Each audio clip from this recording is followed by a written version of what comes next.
Hello, ho, ho, ho there, and welcome to a very festive BigLipz podcast. I thought I'd catch you off guard with That that was one. amazing. Thank you very much. You shut us I down. get, That I was get one, perfect. I get one a year where I get to do it, so I'd really, really take the chance. Love it. Yeah, welcome to episode 21 of the BigLipz podcast, series 2. My name is Sam Macaulay Blair, and as ever, I'm joined by the wonderful Catherine Maurice. So, for those of you, if you're joining us for the first time, I don't know, Catherine and I are two independent filmmakers, previously film students, and we basically started a podcast a couple of years ago in which we discussed all things movie related. Did that for a year, full series, and then we moved on to the world of television, which we are pretty much nearing the end of now. So, in case you haven't noticed, I know it is the festive period. It is December, and we thought we would exactly. There are hints everywhere, and yeah, we thought we'd celebrate by having a very sort of festive themed episode, and to sort of do things a bit differently, or different from the norm. We have done this kind of thing before now. Thought we'd record the first part of this podcast prior, and then we will probably festive up a bit more and record the second part where we have the sort of meat of the discussion. So to begin with, just to kind of like establish what we're later on going to be discussing, I figured, an interesting sort of topic for the podcast would be festive specials, since they are sort of a staple of TV, and again, we love discussing things that are very TV centric. So to kind of build the podcast on this, Catherine, what is in your eyes a festive special? What makes for a festive special, or what makes for a good festive special? What do you think? What boxes should they be ticking? What marks should they be hitting? So I feel like we were saying, Christmas TV specials are so, like, they're so specific to TV, and they're so different to Christmas movies, because we've kind of spoken before, when I think it was when we talked about musical episodes, where TV has such a it's such like a nice medium where you can, there's scope for you to just completely throw out all the rules for one episode and have a musical episode or a Christmas episode.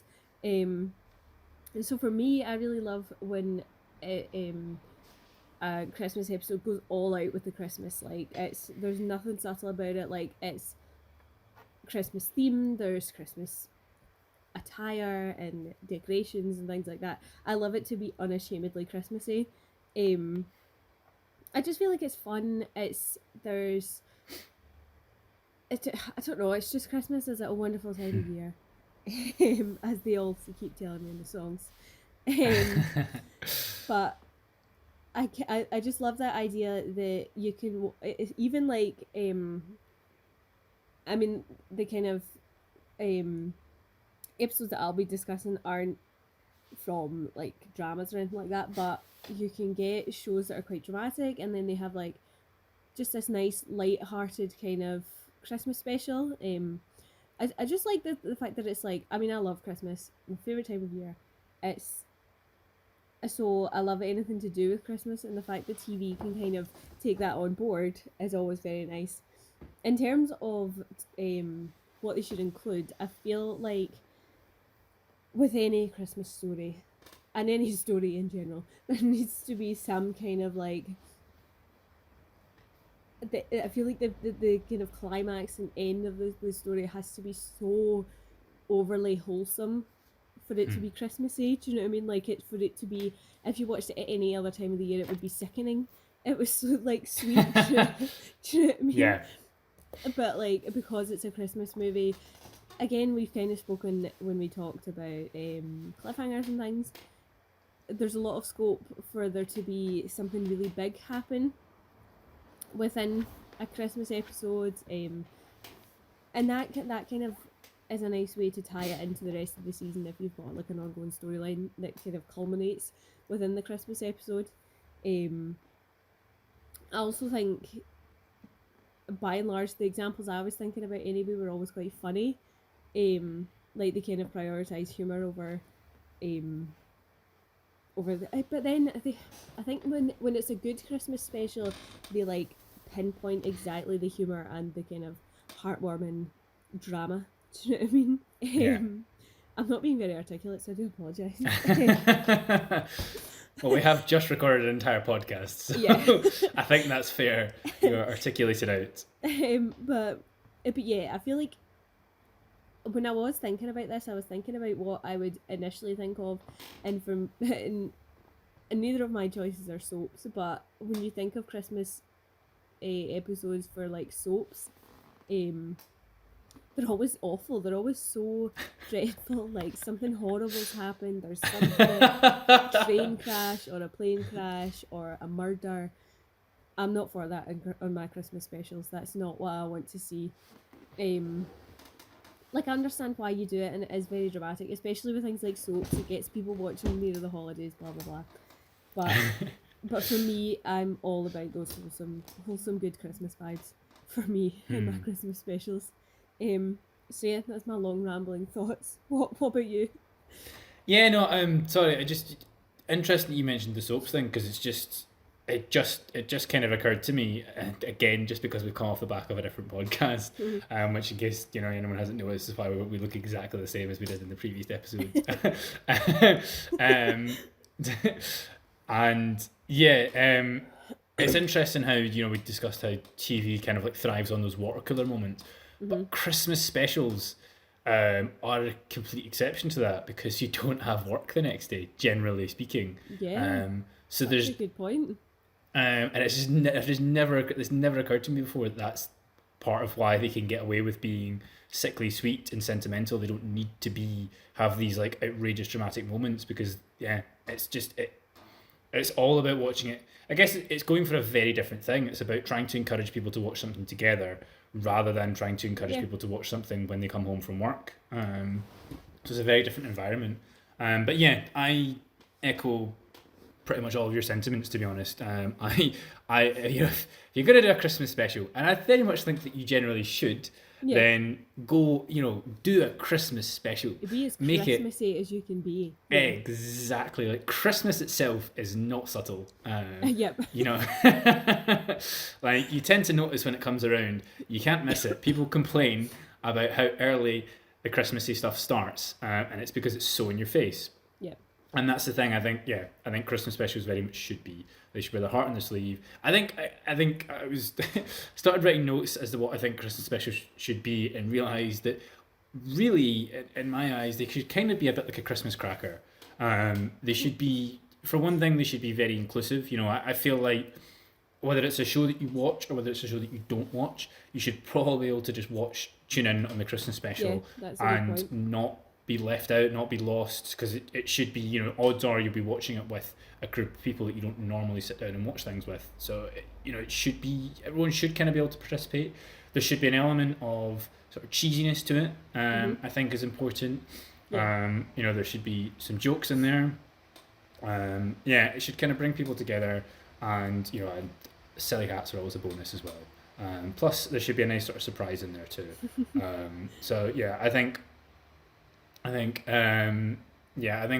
overall they should be very Christmassy. They should be very sort of fun and silly, and they should have heart. I think one thing that's important is I don't think they should be bleak or sort of needlessly over dramatic like sort of soaps are, like you were saying. But I do think stakes are kind of important, and it doesn't. It could just be someone having a good Christmas is at stake. Like that's all that's actually on the line. But I do think that there should be something that the characters should stand to lose something, and you should care about that. It should by the end, so that by the end when it is sort of sickly sweet and wholesome and and everyone kind of there's always like a big togetherness is a big theme, isn't there? Oh dear. Yeah, like I love the sentiment with like Christmas specials where it's like it's just like you're saying all about togetherness and family and just being together at Christmas. Like that's what I want. That's what I want from my Christmas specials.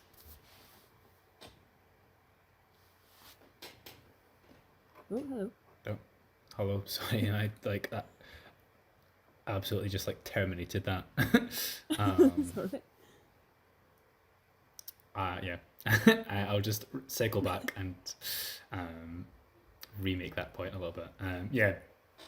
No, I Okay. think yeah, I think that there should be stakes so that when everyone kind of comes together, and that's togetherness is a big sort of theme that you see in Christmas specials. Yeah, the payoff should feel rewarding. It should feel like, okay, thank Hmm. God we made Christmas, everybody. Yeah, exactly. Like I love that So kind of sentiment of Christmas specials. Like you're saying, like that kind of in the end, everyone comes together and everyone's got their great Christmas memories. Like that's, and it is sickly sweet, like we were yeah, saying. But that's what I'm here for. exactly. I think very much Christmas specials are what Christmas aspires to be rather than what Christmas is. Because Christmas is so rarely the the Christmas that we imagine. I mean, for one thing, how often do you ever see snow on Christmas Day? And yet every Christmas special, there's snow everywhere. But it's because Very it's what true. you want it to be. It's about the sort Yep. of like fantasy of it rather than the reality. And that's again, Christmas is a big part. That's a big part of Christmas Yep. itself is the magic and the hope. And yeah, the Christmas special should perpetuate that. So since we've now kind of outlined what we expect from and think of a Christmas special, now we're basically going to pick two Christmas specials, one two each, and we're both going to we're going to disappear, watch them, and then come back and discuss. So, Catherine, what are your picks? I'm very curious. So one of mine immediately sprung to mind the minute you started speaking about Christmas TV specials, and I don't think it will come as any surprise as what it is, but that is of course The Simpsons, and it is specifically the Oh, okay, episode that's called Marge. That's called Marge, Be Not Proud. It's top tier Christmas TV. So I won't fair, say any more just fair. now. Yeah, I'm gonna refrain from It, commenting myself. But no, mm-hmm. it's funny because you said will come as no surprise. It did surprise me, only because I thought you were gonna go for a very different show. Okay, I'll be interested And one after that I was tell not you my next animated. one. I'll be interested to hear what you. Yeah, I'm interested to hear what you thought. Um, but yeah, so my second choice is another one that kind of sprung to mind when I was thinking about it. Which is weird because we've briefly spoken about the show before, but it's not something that I have like sat down and watched start to finish. Um, but my second choice is the episode aptly titled Christmas Lunch. Um, and that is the Vicar of Dibley. So yeah, those are my choices. Okay, nice. I very much like the Yeah. choices. Yeah, and I'm looking forward to actually watching them and discussing them. The Simpsons one, um, I definitely will have seen. The Vicar of Dibley one, I don't Yeah. think I have because I've only seen like snippets of that show. To be fair, the Simpsons Yeah. one I've not watched in a very long time, so I'm very excited to actually like watch it and for us to discuss it. Um, so yeah, no, I very much rate your choices. Yeah, I the one that What did you think I because was I'd gonna had a pick? look. Well, I had a look just to refresh because this is the thing is I in my head I thought I had seen a lot more Christmas specials from shows than I think I actually have. So did I. Or I've just forgotten most of them, and so I was looking up lists of like Christmas specials because I was like, I'm sure there are more Christmas specials that I've seen, and one that came up in a good few of them was Grey's Anatomy. So I was like, okay, Catherine for sure, for all that she talks about Grey's. It was choice number 3. I'm not gonna lie.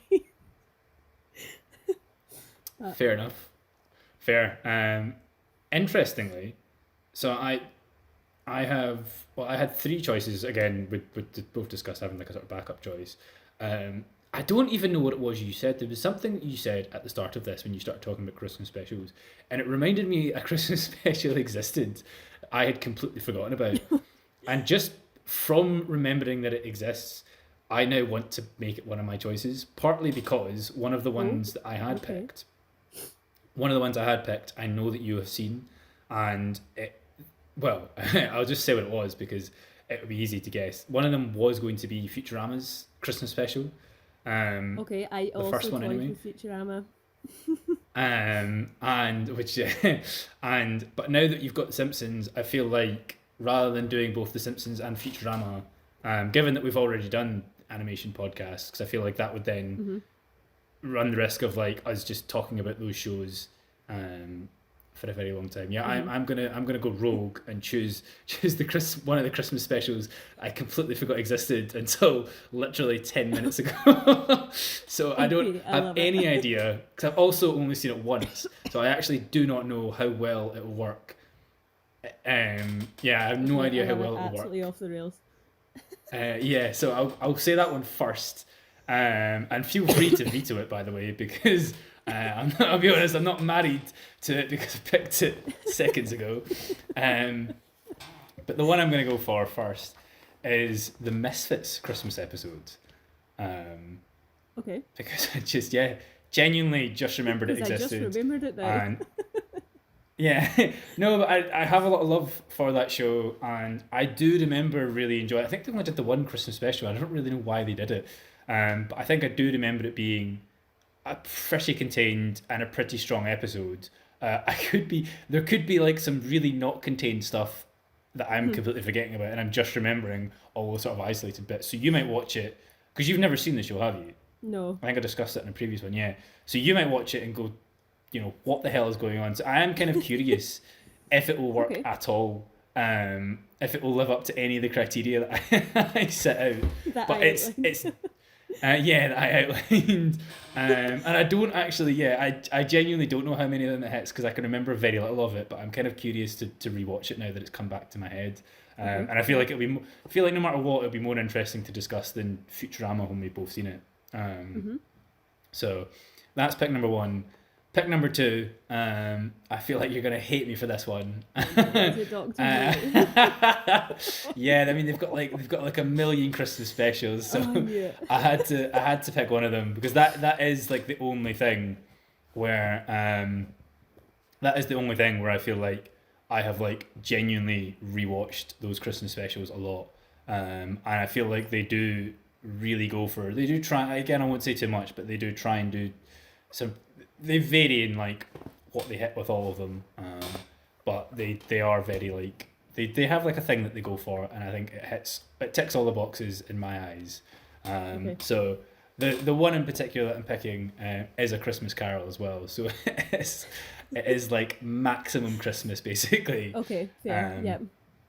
And given that you're so far not a fan of the show, I am also curious how that will feed into your viewing of it. So, like, will my love of Christmas outweigh my dislike for Doctor Who? Exactly. It's and I genuinely think that might be the most interesting part of this podcast. So it leaves us on a sort of suitable cliffhanger, and also in a year in which we have discussed a lot of Stephen Moffat's writings, it is also an episode that he wrote. So I do feel like it kind of like brings that to a close quite nicely as well. And then I'll make sure it doesn't come up in conversation once in 2023. I love it. The minute like if we ever mention it by mistake, we'll just have to stop the podcast. Yeah, stop recording. Yeah, re-record the podcast. Maybe that's what happened to the cylinders one where we lost the footage. He's probably mentioned in there somewhere. But no, that's it. Yeah, I'm excited to watch them. Well, you're not, but. But I will watch them. I'm excited for you to watch them, and that's also at least it'll be such a fun. It'll be such a fun discussion though. It will be, yeah. I very much look forward to the rest of it. And if for anyone that's watching this, because obviously we record these things and edit them, you now get to watch our reactions. So we will see you in a second. Until then, farewell. See you then. Bye. And welcome back. As you can see, we've festived ourselves up. Catherine more so than this I. is my normal winter's hat. I don't know why. Finally, you can reveal your true self. Exactly. So as mentioned, we obviously have discussed our sort of criteria for Xmas episodes. We have outlined our sort of two choices, and now we have gone off and we have both watched the 4 Christmas episodes that we selected. So to start with, Catherine, we're going to discuss one of your choices, we will go with your episode of the Vicar of Dibley, the Christmas lunch incident. So just for a bit of background, just because I'm curious, again, we talked about Christmas being a very subjective thing. When did you first, like, when did you first watch this episode? So I feel like I don't even remember. It was definitely like years and years ago. And it's not something, the Vicar of Dibley is something that I've kind of seen episodes of here and there, but I've never. That was my next question. Yeah, I've never really sat down and watched like from start to finish. I think it must have been something that my mum watched. And I've just kind of picked it up, and I remember she's spoken about this episode before and how funny it is. And then it must just have been like on the telly at some point. But this, funnily enough, the rewatch is the first time I've watched it in literally like years. I'm sure I read the episode came out in like 94 or something, which was the year I was born. So wild. So yeah, because you haven't really watched Vicar of Dibley, is that right? I have seen the odd bit. Yeah, I don't think I've even seen an episode all the way through, because I couldn't tell you anything about it, but I just remember having seen the odd clip. So yeah, I was pretty unfamiliar with the show, other than it having Dawn French, and I recognise some of the actors and their sort of characters just from like bits that I'd seen over the years. But yeah, so I kind of went in with very little sort of context to it, and yeah, I've got to say I enjoyed it. I think it does that brilliant thing of, you know, sitcoms do, where it takes a sort of very, you know, it just takes a very sort of mundane premise, and just makes it very sort of ridiculous. It just builds it to like a really sort of silly degree, where obviously it's just her agreeing to go to lunch with 3 different people or 4 different people in the end. And again, that in itself is like, there's so many ways that you can avoid that really being a catastrophe and a crisis, but obviously, I think the best one is the second lunch she goes to and ends up with her eating a Brussels sprout competition. Yep. I loved as well the third one, when she's finally gonna come clean and she's like, "Look, Matt, you're my best friend in the whole world. She would understand." And then her friend's like, "Yeah, see that? I think that would just crush me emotionally." So funny. Exactly. Because again, it's her trying to take the out, and the show just denying it to her. And I really enjoyed the running gag of like her traveling around the small village of like from one place to the next. I think my favourite one is her getting the taxi and just that one continuous shot of her going across the street and then her getting out again. The way that it kind of builds, where she's kind of like, when she starts running and then immediately it's like, no, that is not happening, and then the next time she's like crawling to the next house. I think it's such a really funny one as well, because it's something everyone knows, or a majority of people will know, that feeling of after you've eaten Christmas dinner and you're struggling to breathe because you're so full. So the thought of having 3/4, it just makes me feel ill thinking about it. Like I can feel the agony. Do you know what I mean? 100%. Yeah, exactly, and it's one of those things, you know, everyone has there's such a love for Christmas dinner and all the food that you can eat, and it does, again, it just dials that up to 11, and again, it did feel quintessentially like a British sort of premise as well. That just like sort of being unable to actually tell these people, no, I'm not going to go to your Christmas lunch. 100%. And I think that kind of, like you were talking about, that British thing where it's her trying to get her way out of it, like, because when she's asked to the second one, she goes back to the first people and is like, "Look, sorry, I'm not going to be able to come," and then like they're obviously like crushed, so she's like, "Oh, do you know what, actually, yeah, that's fine." That whole kind of like not wanting to cause a fuss is so overly British, and it's always very funny. And I feel like Dawn French herself is a very funny woman. Oh, absolutely, and it's did a good job as well of just getting lots of sort of Christmasisms in there. Like, I like the sort of bit at the start with the advent calendars, and it did a very good job of feeling naturally Christmassy. It didn't feel like forced. It didn't feel like the Vicar of Dibley trying to do a Christmas episode. It just felt like a sitcom series having an episode and just using Christmas to basically launch this, like what would have just been like a normal episode, really. But it working more, but it playing to sort of like, again, Christmas dinner or Christmas lunch and all the food that you sort of eat, and just sort of playing to things that are quintessentially sort of British Christmas. So no, I did thoroughly enjoy it, and I think what was nice is it does have that sort of I would, again, sort of criteria I outlined was it being a bit sort of cheesy, which I think it has, it being, sort of funny, and it sort of having surprises. And I do have to say, when she opened the door and Peter Capaldi's there, that was one of the really funny moments, because obviously I've not seen it in years, and I knew that happened, but like in my head it was just like kind of just a faceless man. Do you know what I mean? And then they opened the door and I was like, what is going on here? Yeah, I don't think I've ever seen like Peter Capaldi that age in anything. So that was just really surreal for me. Yeah, exactly. Really surreal for suddenly him to be there. And I thought it was just genius, that whole segment of him arriving and then her thinking he's proposed. And you totally as well, because that's the way that they write it is so clever, where you do totally think that he's asking her. And then when he goes and gets his fiancée, and then just the awkwardness of that. Yeah, exactly, the Irish woman. And just, the awkwardness of that, I thought was just absolutely genius. And a really good way of making it seem like the episode is wrapping up and it's giving you that, like, a nice emotional sort of payoff. Because I was sort of thinking, I was like, after she's had the last one, I was like, well, how's this going to wrap up? Like, we've kind of had, the gag has kind of played itself out, so how's it going to sort of either, inject in a laugh, or how's it going to sort of inject some heart and warmth? And I think obviously everyone coming round, and then it's nice where the village all kind of come through for her and show that they sort of care. So one thing I just got to mention to you that I wanted to discuss, just from having watched these individual episodes, one thing that I kind of noticed was I thought they all had like a sort of different perspective or a different sort of take on Christmas.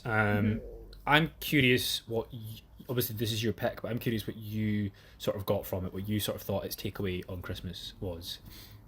I think this one, like we were kind of talking about in the first part, it does have that kind of, like you were saying, that lovely sort of Christmas message that it's all about like being together at Christmas, and that brings in the cheese as well. There's nothing cheesier than that. I feel like this one, it was really funny to watch as well, because it very much, like, as you can see, me and my family, we go all out for Christmas. Like, we all about the tat at Christmas. Like, that's what it's all about. So, like, watching the episode, it was nice because it was like, there was actually points where I was like, I'm sure my mum's got that, or like my mum had that up when we were young, like the kind of ceiling decorations and things like that. So for that one, for me, it was a nice kind of like nostalgia as well, for this particular episode. But yeah, I feel like it was very much like wholesome, good Christmas fun. Yeah. For me, this one. I agree. Yeah, there was a warmth to it, which I thought was really nice. And I think togetherness is a theme that kind of reoccurs in all of them. One thing I sort of thought about it was, I think the sort of theme of the episodes, especially like relating to Christmas, seemed to be about selflessness, about putting other people before yourself, about making other people happy. That to me was sort of, because obviously it's about her going to these lunches and doing it not for herself, doing it for them. It's the whole awkwardness of she can't say no, she can't let these people down, and obviously in the end they sort of come through for her. And there's even obviously her giving her friend the getting the gift, the Spice Girls book and stuff like that. Giving is a thing that sort of reoccurs.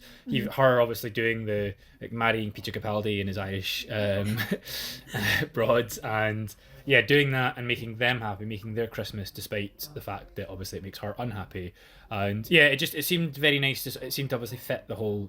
Again, I've not really seen the show, so I don't know how much it reoccurs. But obviously, with it being about a vicar and it being about the spirit of Christianity and what Christianity aspires to be and what Christians should aspire to be, which is generous, loving, caring, giving people. I just thought that was a really nice. That seemed to be what it was focusing on about Christmas specifically. That sort of area of Christmas spirit, and I thought it was. I appreciated it. It was very sincere, which again, with it being a comedy, with it being a sitcom, I do feel like if the show was made today, you probably wouldn't have that sincerity. But it was nice to have that. Like, that's kind of fallen out of fashion with Christianity and stuff. But there was that also kind of gave it like a sort of dated feel, but in a nice way, I thought. even though it wasn't something that I watched at the time, it did kind of feel a bit like a remnant of the 90s and of the past. And I think as well, just because I sort of do associate Dawn French with that time. You know, she was everywhere at one point, and there was Teddy's chocolate orange adverts and You've Been Framed, and so yeah, it was weird. There was like almost like an essence of nostalgia for me, despite never having been like a Christmas thing that I'd watched.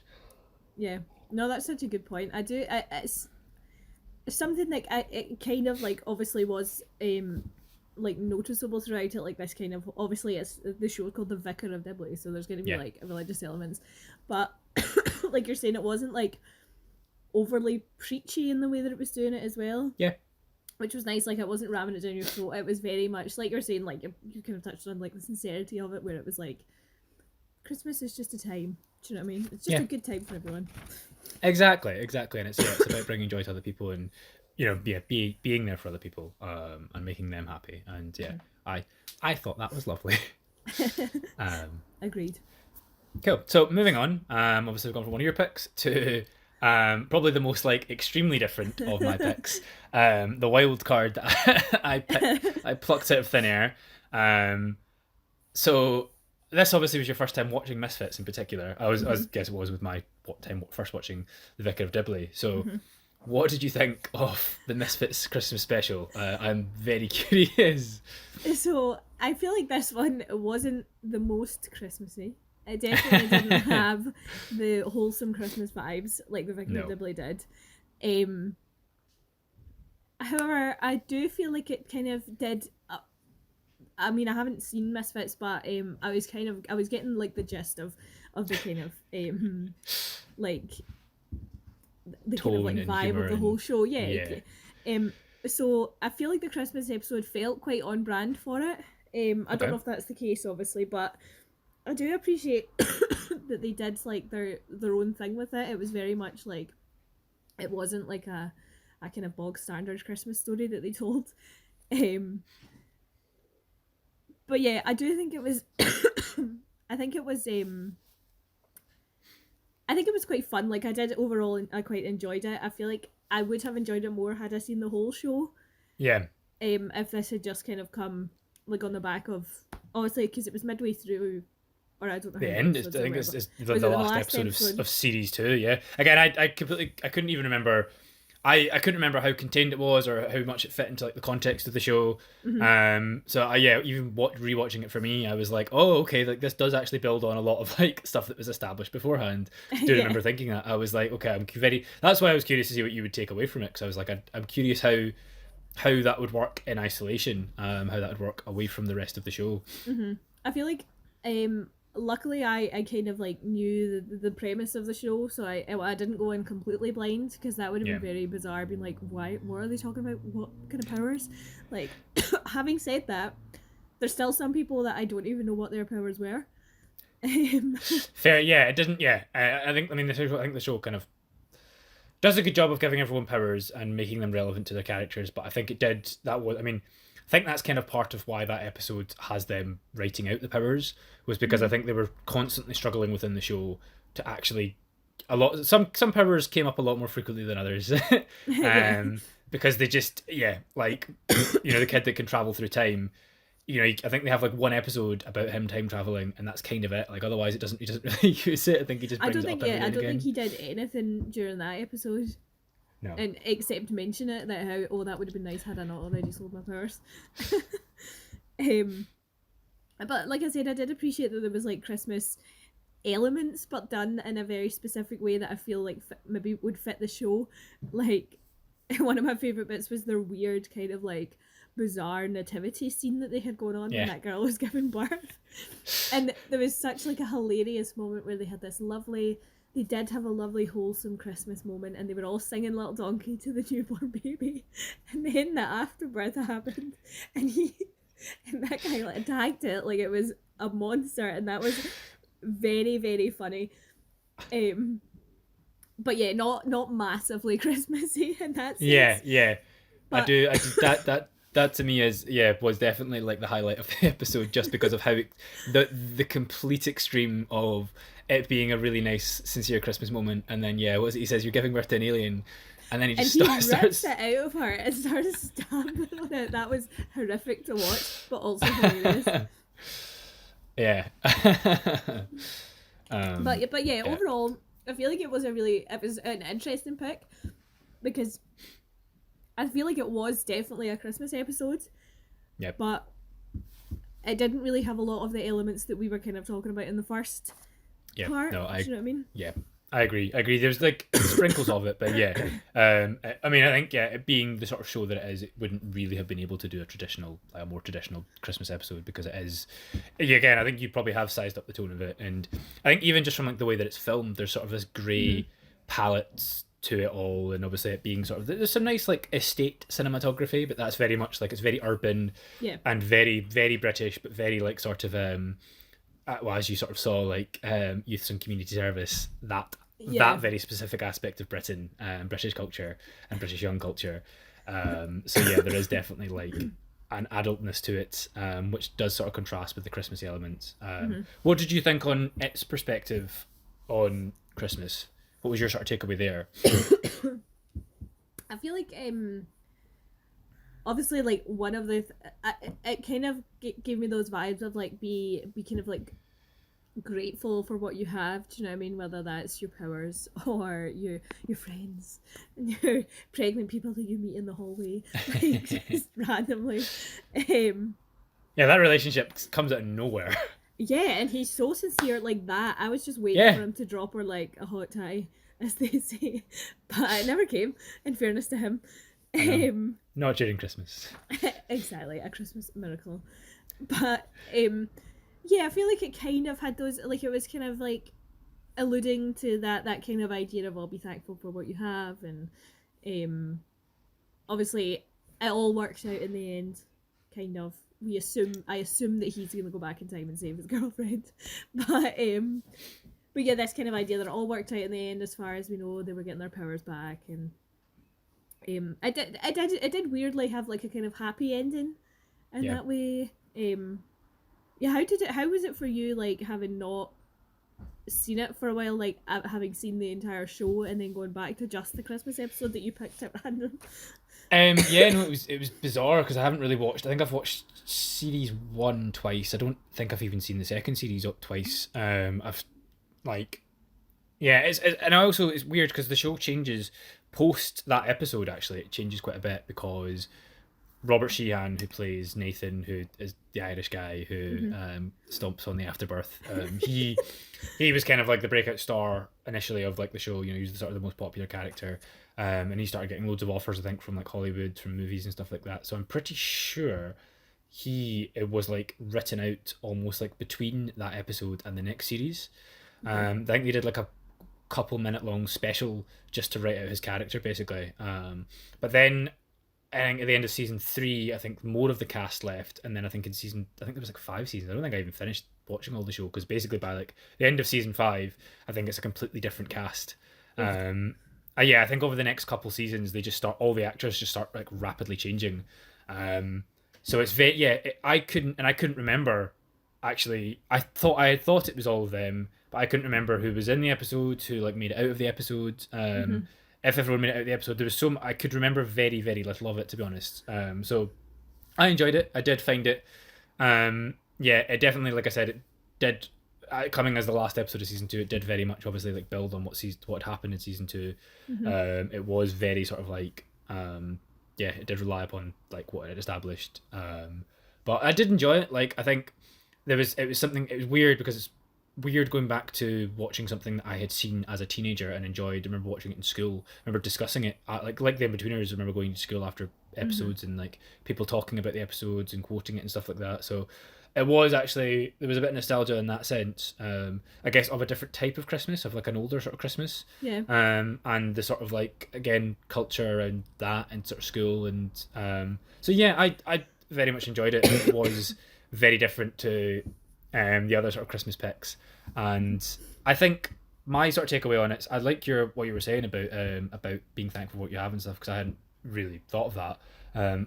My sort of thought of it seemed to have a very specific perspective on religion, in particular, I guess, and very much in contrast to the Vicar of Dibley, and how sort of people exploit religion for their own ends. And obviously this guy, he gets powers and then starts telling people he's Jesus, and he very quickly is just doing everything he can to get as much as he can for himself. He becomes like the anti-Christian, but uses Christian myths and Christian mythology and Christian ideals and stuff to sort of propagate himself, which obviously has sort of happened throughout history. So yeah, and again, that kind of fits the sort of bleak, tongue-in-cheek sort of tone of the show.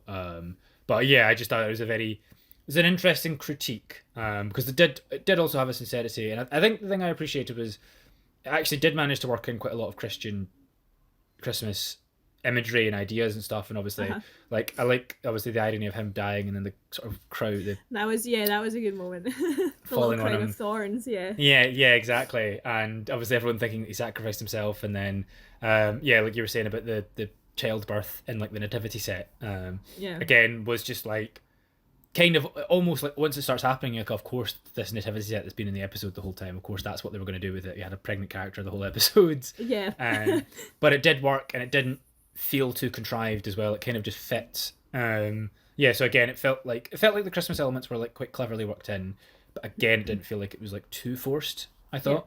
So yeah, those were my takeaways from it. So moving on again, it's interesting because we've pretty much picked all comedies. I thought that when I was writing my notes actually. Which is interesting for Christmas. I guess it goes, there's just something nice about that. I guess it goes hand in hand with the Christmas cracker thing and jokes, and so obviously your second pick was Marge, Be Not Proud, the Simpsons episode.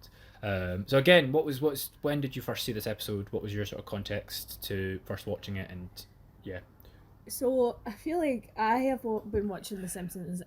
Low-key feel like I've been watching it since I came out of the womb. And obviously when we were younger, that was when The Simpsons was still good.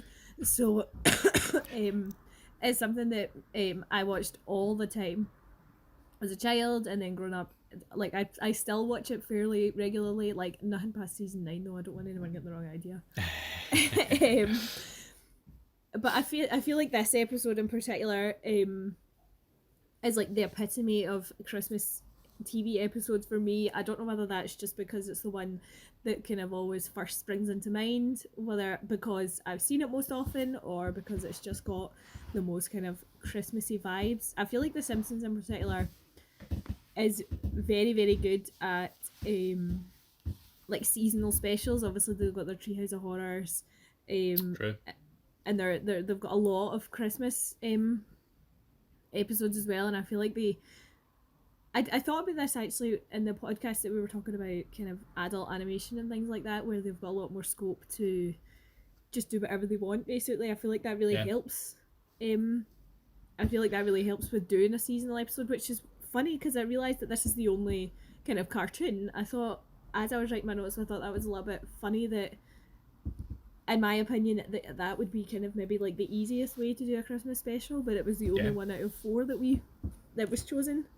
So yeah, and in terms of like I couldn't tell you when I first watched it, but it's definitely like I watched it when I was putting the Christmas tree up. Do you know what I mean? I went out of my way to put it on the telly to watch it, so that's kind of like my kind of background or whatever with that specific episode. So yeah, what about you?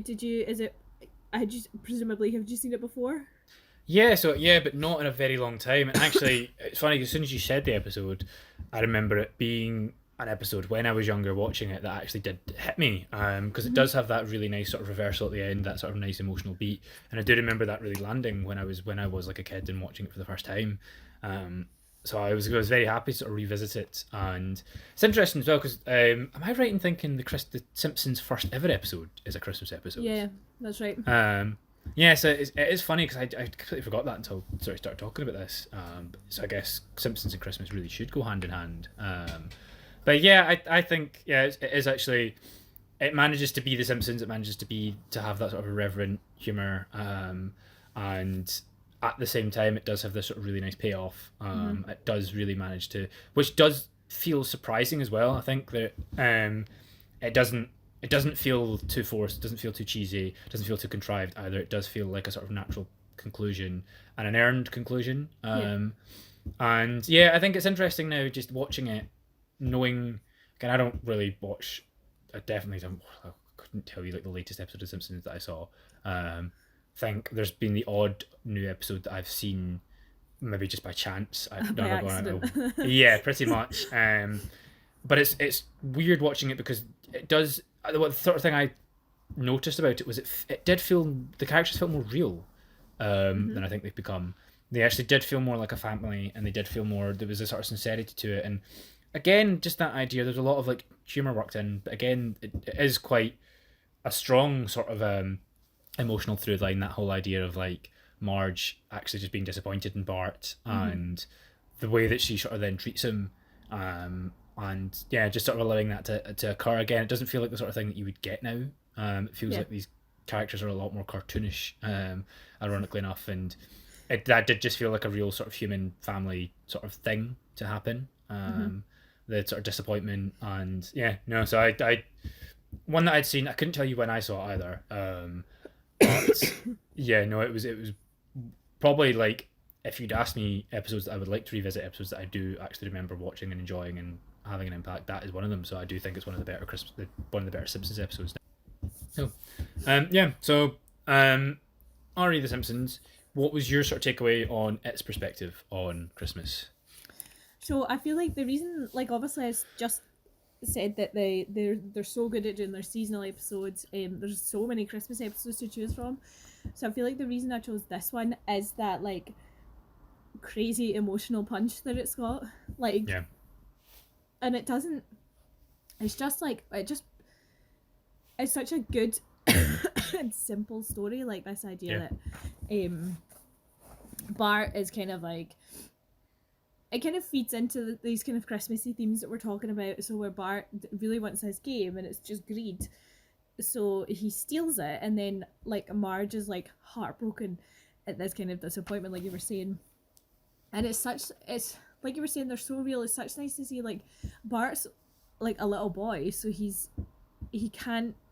It's almost like he's struggling to understand why Marge is treating him different. Like Yeah. I thought like there's that like kind of running joke with everyone that there's nothing worse than when your mum is disappointed. Like you would rather that she shouted. Yeah.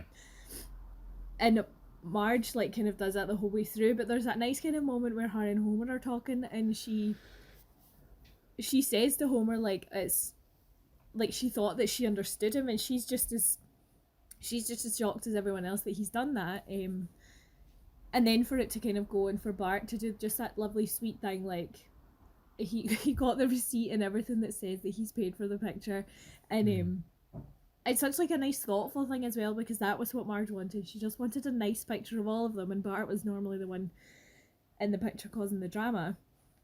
So for him to like go out of his way and do it, it was just like such a lovely like wholesome moment. Do you know what I mean? Yeah. And I feel like that definitely kind of feeds into these kind of wholesome vibes, and like you were saying, it definitely has the humor of the OG Simpsons.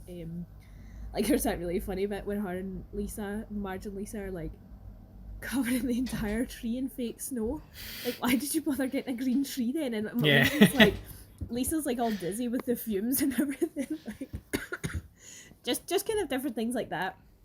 I feel like it feels one very like The Simpsons, and two very very Christmassy, but like it's similar to Vicar Dibley. It's not overly preachy about it, where it's not telling you like don't steal things, stealing is wrong, but it's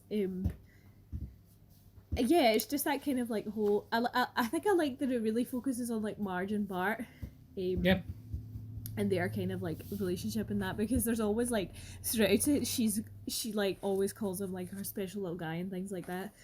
So yeah, it kind of goes into that whole Christmassy like, oh, spend time with your family. And it's funny because a lot of maybe like sitcoms and TV shows would kind of err towards that like idea that people always argue and fall out over Christmas,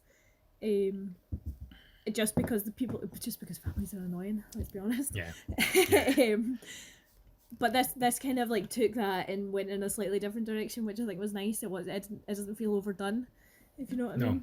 Yeah, no, it doesn't. I mean, my sort of takeaway on it was obviously similar to how Misfits had like a critique and a commentary on religion. It was kind of critiquing and commenting on the capitalist aspect of Christmas and the commercialism of it. About obviously, it starts with Bart, really wanting this game. It's about him wanting this product, and obviously him needing to have it and needing it so badly that he obviously steals. And the thing that I really liked about it is the thing that works so well is the payoff is obviously ultimately he gets his mum a gift, but the gift is, as you said, it's a photograph. It's about righting a wrong, and it's about getting her something that's actually sentimental, that has sentimental value. Because they have the sort of thing earlier in the episode where there's the watch that she really wants and stuff like that. So they could have gone a different way and have, not that obviously would have been a bit far fetched, him being able to afford it and buy it for her and stuff. But they could have found a way to work that and have that be the payoff. But having it be a photograph was really nice. And there's some really nice, I think as well, just it has that sort of the idea of obviously Bart disappointing his mum and kind of them being on the outside of the family is illustrated in quite a few nice ways. I think like when they're building the snowmen and obviously he's been left out. And again, that's quite a natural way of incorporating Christmas elements into the story and into the premise and into the jokes. And then when he obviously uses the snow from under the car to make the very that's very funny, the discolored sad snowman. Again, it's just a very nice visual representation obviously of the situation, and even just the whole, I think again one of the really clever things is the imagery of like when she hangs up the picture and it's crooked, and then when he finally puts the new picture on it and then it like aligns. It's just a really nice way to visually sort of represent the wrong being righted and him being part of the family again, accepted.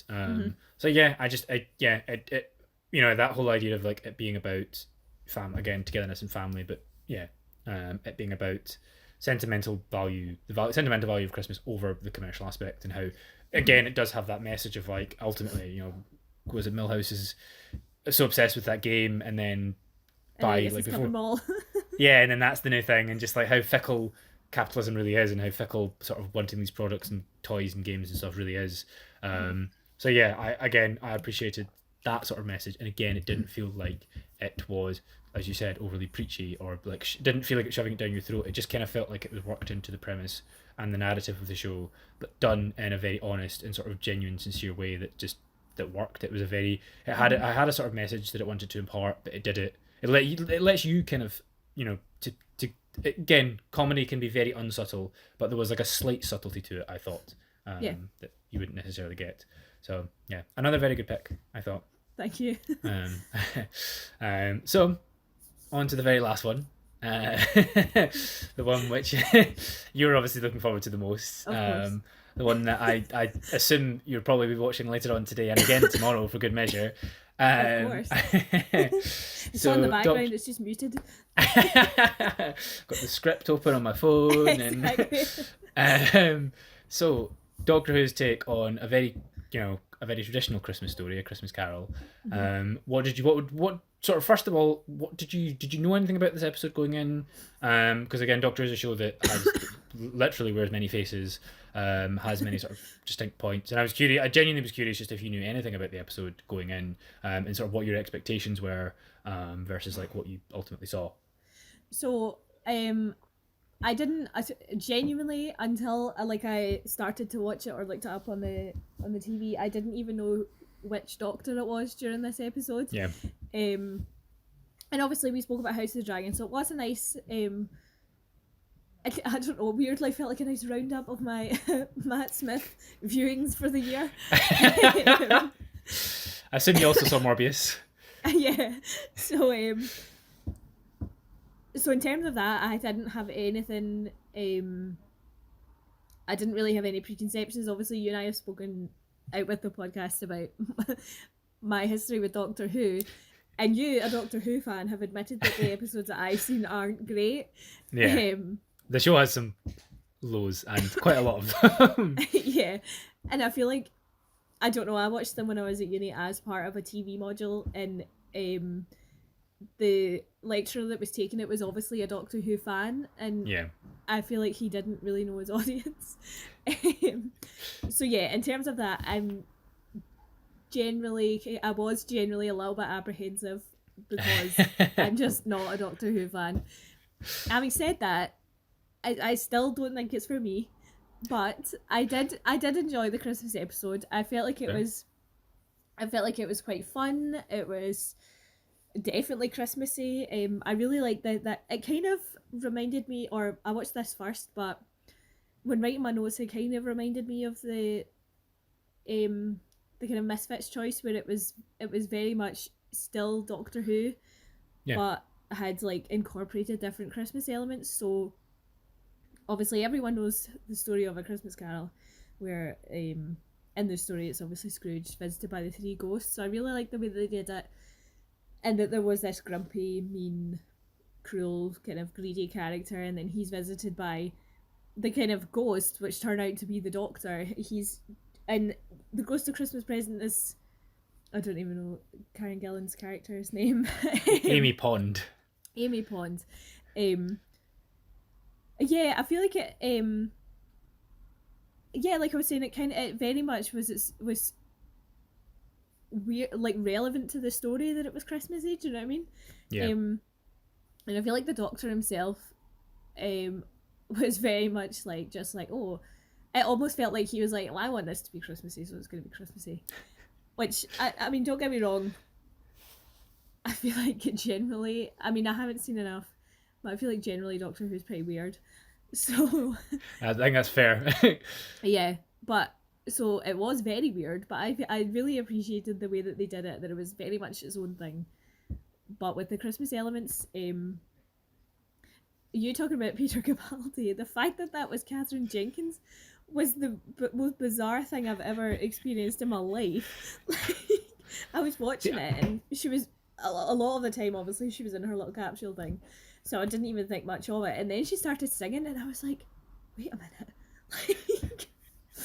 like why is she in this? What I'm, I wonder if her character sang before they cast her, like, do you know what I mean, or whether they were like, oh, we can get her. It's interesting because Doctor Who does have a thing of having these guest stars and using Christmas specials. I mean, it's really good at sort of pulling in great sort of celebrity guest stars anyway.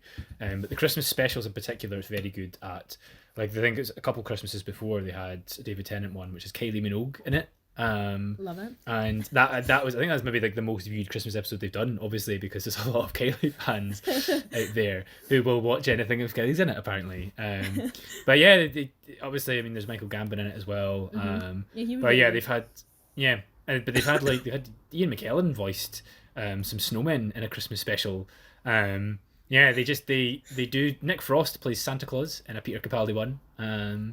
And yeah, they are very good at getting like these random celebrity appearances in their Christmas specials. So I'm curious if what came first, the character or the casting. Yeah, I feel like I did like I had those nice.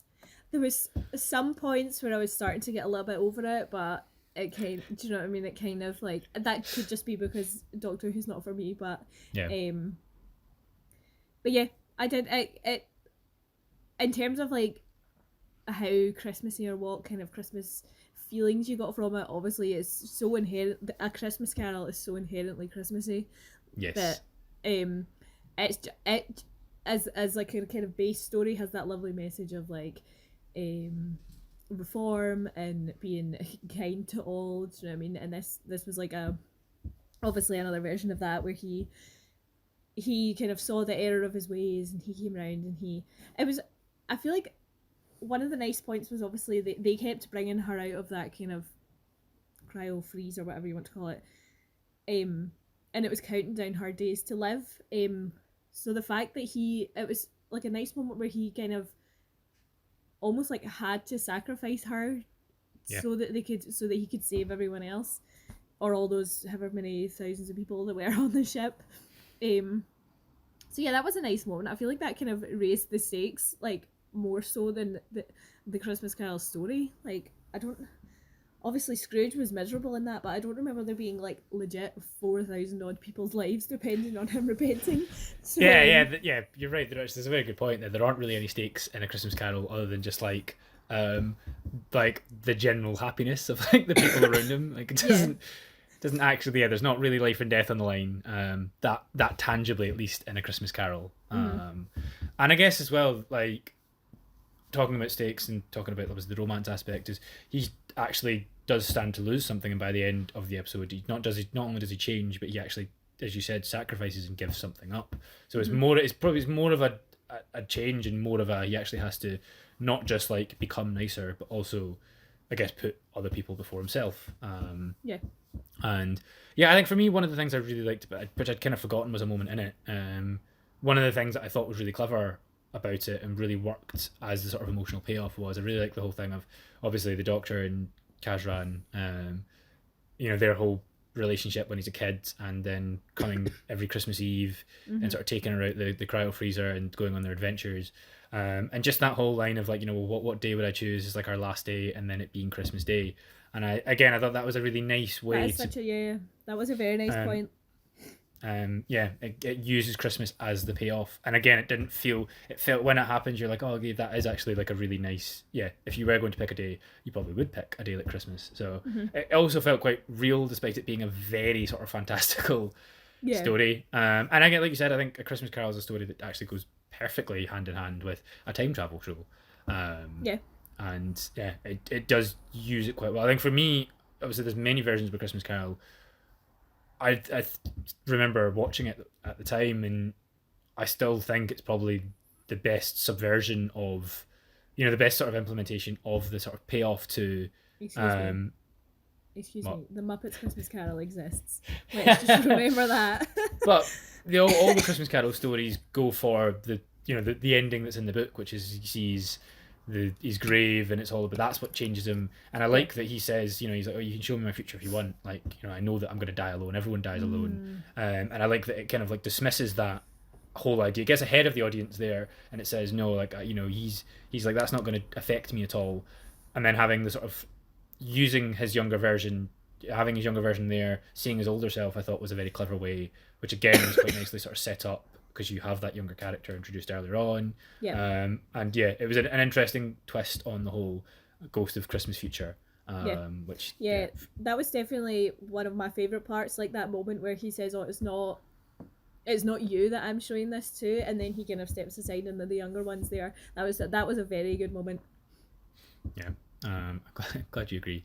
But yeah, as you said, it is also very weird and very silly, obviously with flying fish and Marilyn Monroe as well. That was weird. That was one of the bits that I was a little bit over, if I'm being perfectly honest.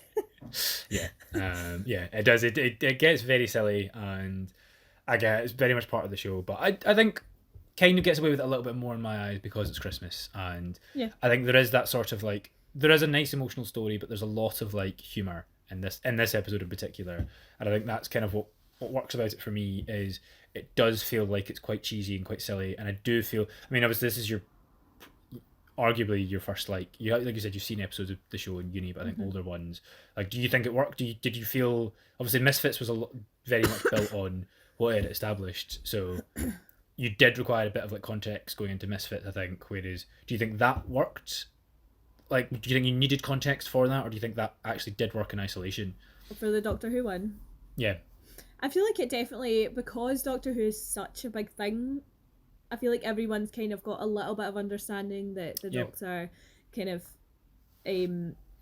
like changes and things like that, and so I feel like that kind of base understanding is all you need. I feel like it definitely, I think it worked better as a standalone than the Misfits one potentially.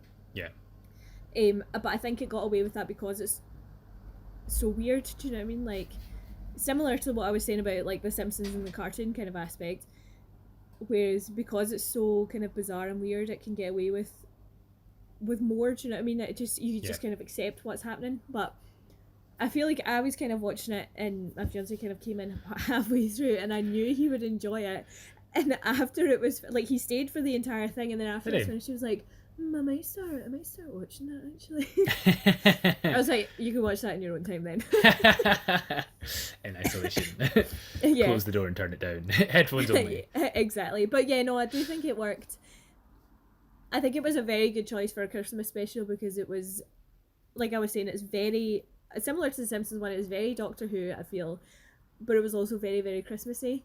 And I feel like I think that's maybe like an important thing, that it doesn't feel too unlike the show that it's part of. Do you know what I mean? Like it should be maybe a self-contained, but as part of like the overall show. Do you know what I mean? Yeah, I agree. I think one thing that's nice about Doctor Who, and it is an idea that Stephen Moffat in particular sort of hit on multiple times in his episodes, which he's writing for Doctor Who for like 14 odd years, maybe more than that. 12 years. I think he was writing for Doctor Who for like 12 years. In his very first episode, with Christopher Eccleston's one, they have a line about the Doctor being like Santa Claus, and it's something that he does revisit over and over again. Is this, the Doctor is this sort of silly character that comes out of nowhere and kind of just make people's lives better. And I think that is why it kind of works quite well with Christmas, because there is a sort of sincerity to the character, and again, it's very much about he exists for kids, and to kind of, there's an excitement I think that goes hand in hand with like kids and childhood. And it's, even at the start, obviously I like that whole that small gag where he whips out the picture of him, Santa Claus, and Frank Sinatra weirdly. And I just like that, the fact that like that's one thing that Stephen Moffat kind of like joked about a couple of times in his writings for Doctor Who, that the idea that, well, maybe Santa Claus is real. I think Doctor Who kind of just about gets away with that, where it doesn't ever go as far as, like I said, there's an episode, a Peter Capaldi one, which is very different in tone, where it's weird. The Peter Capaldi one with Nick Frost is basically a cross between Inception and Alien. Okay, that's not what I expected you to say. No, it's not what anyone expected. And it does actually, for the most part, work quite well. It's actually quite a good episode, but that one in particular isn't very contained. So there was no way I was going to pick it, as much as it would have been interesting to to discuss as well. Maybe next year. Yeah, exactly. But yeah, even that, obviously, using Inception and using the idea of dreams, that's how they kind of get away with having Santa in it. But they do tease the idea of, well, maybe he does exist outside of dreams as well, without ever going as far as confirming it. And again, I just think there's something nice about doing that and leaving the magic there for kids. And again, it does it in just, I think, a subtle enough way that it doesn't feel like it's being a bit too, it doesn't feel like it's pushing things a bit too far and being a bit over the top. It's just nice. I just like the fact that, because as much as, as well as being a very sort of optimistic and joyful show, the show can also be very bleak. There's an episode of Doctor Who in which people get carted off to concentration camps. So that's a bit grim. It is quite nice when it has those moments of like, well, maybe Santa's real. Because you don't really know. Again, there's like genocides and stuff in the show, so you don't really know where it's gonna go sometimes. Yeah, that's true. Sometimes you just want a wee bit of a break, especially around Christmas. Exactly. And I think that, for me, that episode, I think probably that one and the Vicar Dibley are the two where I think more than the Simpsons and Misfits, you could get away with having on TV with sort of a room full of people and a drink in your hand. Where, if you're paying attention, I think it does reward you, but I do think there's also enough sort of like humour and sort of contained moments that you could also just kind of dip in and out and still enjoy it. Yeah, no, that's a fair point. Whereas I think if you tried that with Misfits and even the Simpsons one to a degree, you'd be a bit more like, what's going on in this episode? That's such a good point, because you probably, like, the Simpsons one isn't perhaps the most cheery, do you know what I mean? And you could maybe argue like there are points throughout the middle where like not a huge amount's happening, especially for a show like The Simpsons that can be quite ridiculous. So that's a really interesting point. And then Misfits, I feel like I was watching it like concentrating watching it, and there were still points where I was like, what? Fair. Yeah, and I mean, I have seen the show, and I was still trying to like orientate what would happen and trying to remember stuff that had happened. So I did feel for you when I was watching it, because I was like, this is not going to be easy for Catherine. So fair. Just quickly to sort of wrap up, was there anything else that you'd picked up? You have sort of mentioned your sort of thoughts on. Was there anything else that you wanted to say on sort of its perspective on Christmas, the Doctor Who episode, just to kind of round up? No, I think just kind of like we were talking about, it does that really nice. Like it kind of touches on, similar to The Simpsons, this idea of like greed and just Vicar Dibley as well. Like just generally being just a nice person. Do you know what I mean? Like, and it's that I feel like that's people are a lot more cheerful and at Christmas because, you know, I mean, people are always very stressed, and so they're not very cheerful to retail staff, but or hospitality, but True. but yeah, I did like this kind of idea that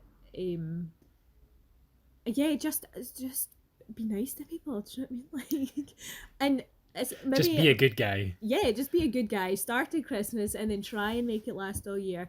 In the wise words of the Muppets Ghost of Christmas Present, make it last all year. Like Yeah, nice. Yeah. So I like yeah, that. I feel like yeah, I feel like Charles Dickens needs to get a wee bit of credit for the Doctor Who one for the Christmas message. But yeah, Muppet can get it as well. 50-50. Yeah. Fair. God knows Charles Dickens needs more credit. If it helps, that's the other thing as well, is they do establish very early on that the Doctor is a very big Charles Dickens fan. He meets Charles Dickens in an episode and is just like incessant. But he's just like over the moon.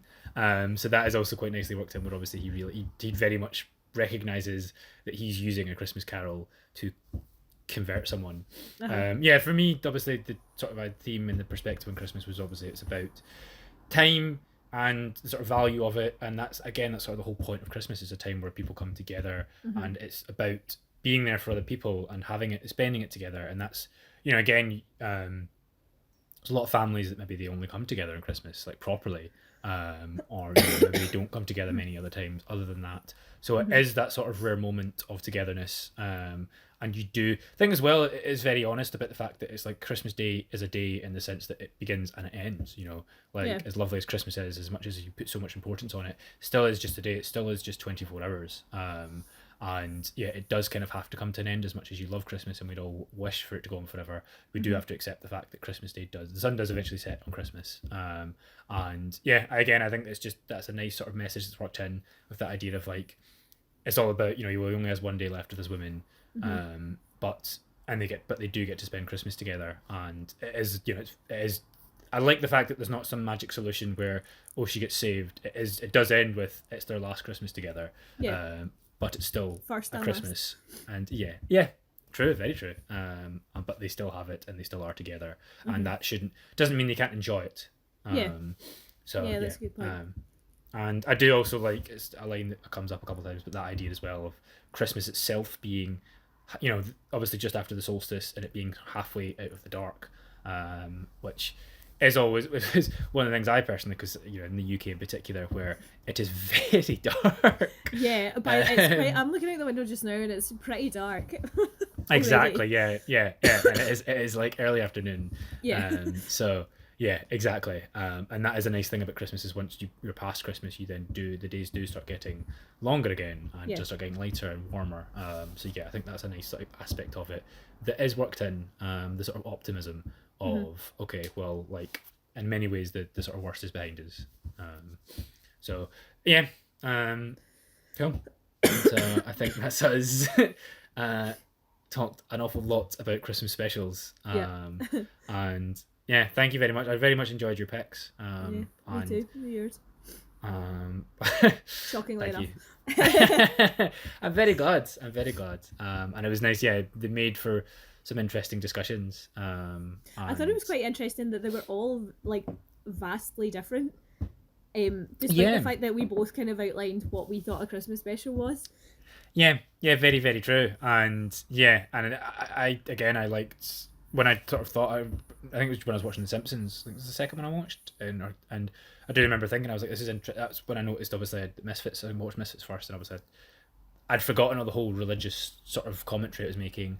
And then when I was watching The Simpsons and it making sort of commentary on capitalism, I was like, actually, it's quite interesting that these are all Christmas specials, and they all have, you know, there's similar imagery that does occur in all of them. Again, I joked about silly hats in the first part, which was we have then seen through, and there are like silly hats in all of the ones we watched. I know that there's like, I'm trying to think if they're in The Simpsons. That's maybe the only one that doesn't. Yeah. But we do have obviously snowmen reoccurring, and there's just Christmas trees, and there's a lot of Christmas imagery that's worked in. So it's interesting that it takes these same these same symbols and these same ideals, but does do different things on them. And I think people have like quite a. I think if you ask someone what Christmas is, they probably would. You'd get very similar answers. But it's interesting that these have very different takes on Christmas, but they all did feel genuinely Christmas. It didn't feel. It felt like they were a very authentic perspective. So yeah, no, I pleasantly surprised by how different our Christmas specials came out, and only one of them adapted the Christmas Carol.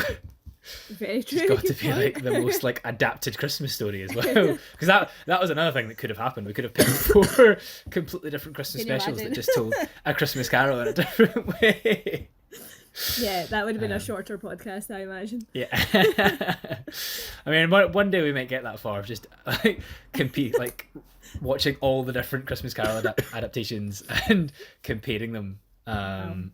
Idea for next year. Yeah, a Christmas to come. But yeah, until then, because it will now be 2023 that we return. We do have one more podcast to sort of close out the year, but knowing our scheduling, I wouldn't be surprised if it it may be a look back on the year that comes at the start of the next. So if this is the last one we do this year, then obviously I'd like to wish everyone, and you as well, Catherine, a very Merry Christmas and a Happy New Year. Thank you, and you as well, yourself, Sam, and anyone else. So as ever, thank you very much for watching, and we'll see you soon. See ya. Farewell.